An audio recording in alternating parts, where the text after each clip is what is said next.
Oh, hi ka sa vlog ko. Ako nga bagong alaga, mang. Pangalan si Tinola. Ano siya si Tinola? Hi ka, Tinola. Hi ka kay mamang. Hi ka kay mamang Tinola. Pangalan si Tinola. So, guys, pakita ko sa inyo si Tinola. Ito si Tinola, guys. Marunong na siya sumayaw. Tingnan niyo yung sayaw ni Tinola. Wait lang. Tingnan niyo pa yung sumayaw si Tinola, guys. 1, 2, 3, go sayaw.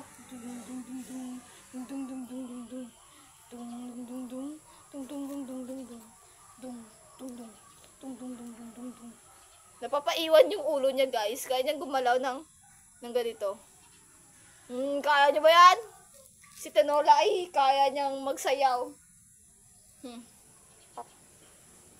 So, stay calm, Tinola. Si Tinola, guys, is yung isang mata niya is, ano na siya, guys, bulag. Kaya hindi niya ako nakikita pag nandito ako. Kapag nandito ako, is nakikita niya ako. Ito si Tinola.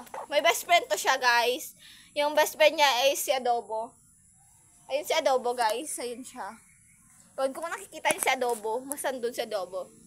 Si Tinola, nahuli ko siya kasi gumala siya sa loob ng bahay namin. Kumain kasi siya kasi nagugutom siya. So, guys, si Tinola, guys. Nanggigigil ako kay Tinola, guys. Gusto ko siyang ulamin. Sabayan niyo ako paliparin si Tinola, guys, kasi siya yung pinakamataas lumipad sa balat ng lupa. Tara, paliparin natin si Tinola, hindi siya nakikita. Paliparin natin si Tinola, guys. Tinola, lipad. Pag sinabi kong Darna, Darna ka. Darna! Diba, guys, mataas talaga si Tinola lumipad. Yun siya, guys, oh. Yun siya. So, bye na, guys.